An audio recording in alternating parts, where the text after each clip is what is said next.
quickly see the work that we have done in civics and what is the meaning of what we have done. Okay, so we'll come on to the question answers and I'll quickly explain you what these questions are all about. Okay, so come to question number one where it says, what diversity do you find in the arena of the family?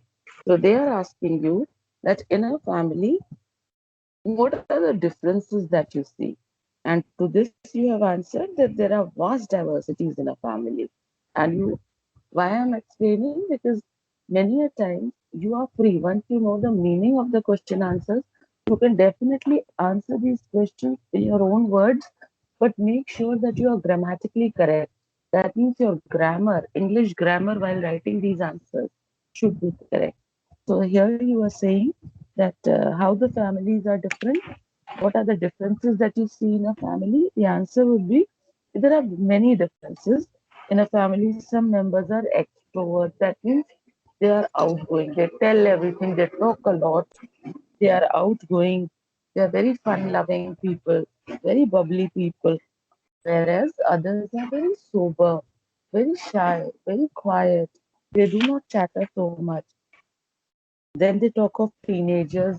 Sorry, then they talk of the small little babies in a family.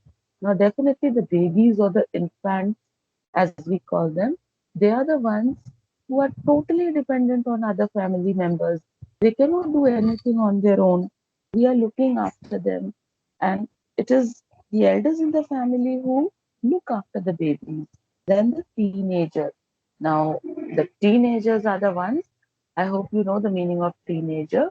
It is the age group from 13, 14, 15, 16, 17, 18, 19 years of age. And in this age group, the children are quite, you know, stubborn. They don't listen very clearly. They feel like doing things in their own way. So at times they are naughty also. And many teenagers, they are very studious also. So there could be differences. Then they talk of the elders in the family. And we all know that the elders are always the sensible people. They look after the affairs of the family. They are the ones who are giving decisions, taking important decisions, telling and guiding you. So this is your first answer. Then we talk of what are the various varieties in the area of economic activities. So the question says they want to know how are there differences? How is there diversity in the economic work that you take up? Economic means money related.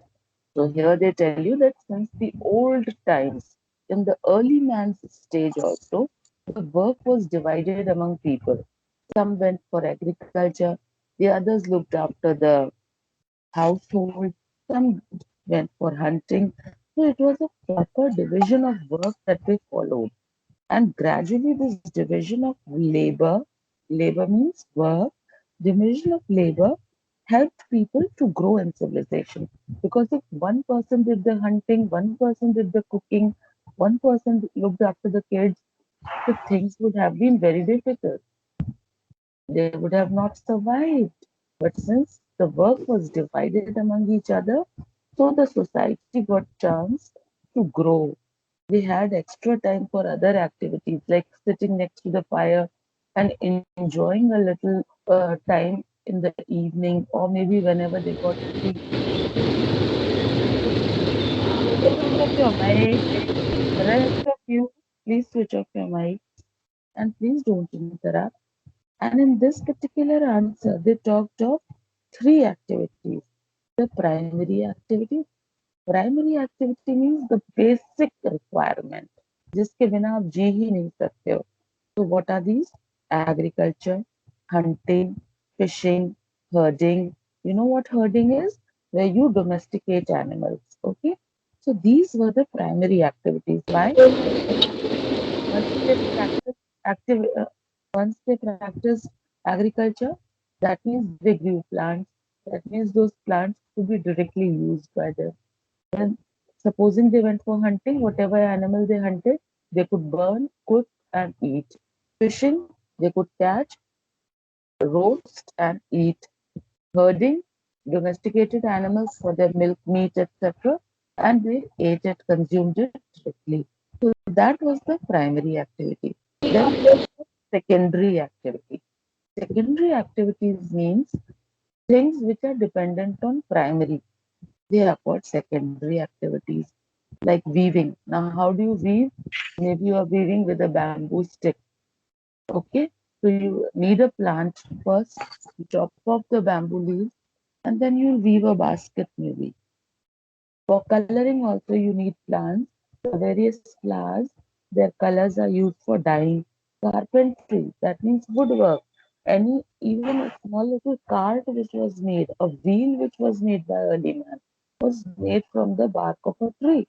So anything which is dependent on the primary activity is called the secondary activity. Then we talk of tertiary activities, that means activities which were telling you, guiding you, protecting you, looking after you. Now, how? Like teaching. Now, teaching doesn't need an agricultural bamboo stick or a weaved basket. Teaching was to impart knowledge, like supposing banking. Now, your economic life, whatever you're doing, whatever money you got, how you save it, how you use it, that was looked after. Engineering, how you construct a house, how you construct a road or a bridge, all this was looked after. So basically, the people who took up these various activities depended upon the economic status. So obviously, the more educated got a better performance, got a better job opportunity, and they were paid also nicely. So these are the economic differences we talked of in a society. Then we talk of the third question, what is cultural diversity? Culture. Culture means the way we live, the customs we follow, the religion we practice, the music and dance and language that we have. All this is culture. So they are saying how there is cultural diversity. Culture में कैसे difference है? Obviously, culture will be different. Now, how the culture will be different? People different setup will have different culture. A person who's living in, say, following a Bengali culture will be a Hindu, but they are being Bengali basically.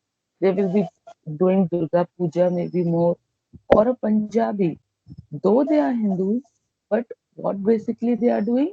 They are celebrating Vaisakhi or the harvest festival. Now, a person celebrating harvest Vaisakhi, if he is living in a locality where there are other people also, that means though I am not a Punjabi, but I will know okay, today is Vaisakhi and how is it celebrated? By maybe burning a fire at Lodi and dancing around it and the customs being followed. So we'll know a little bit about each culture. Why? Because India is a land of diverse culture where people sit together and they work together and they take up the various cultures as one. All the festivals, all the food habits different people have, they are known to the others, and we all in India do that. Any festival comes, irrespective of which religion we belong to. All of us get holidays on those festivals. That means we get free time to sit and celebrate that festival. Then the food type also. Now see, though most of us are not the vegetarians, but we all know the Mughlai food in Lucknow, which is so tasty. So all this cultural diversity talks of the various things that we have learned from each other. Then, in the end, in this answer, we are told that there are 6,000 communities. That means 6,000 different varieties of people living together, and they speak different languages, etc. They have different values, different beliefs, different practices, and yet they are equal. They give respect. We all give respect and dignity to each other by following other people's ways. We do not interrupt the ways of the other people. So, this is the cultural diversity, and we stand united in it. Then, the last one, how can we begin to recognize the diversities as strengths? Uh, they are saying that जो differences है हम में इतने differences होने के बावजूद हम कैसे इसको अपनी ताकत बना सकते हैं? So the answer is that we'll begin from R.K. Mukherjee's quote, and we'll say that this quote will be written just as it is. That the quote says that in spite of physical differences, social differences, linguistic differences, cultural and religious differences, we still have seen India working as a one country.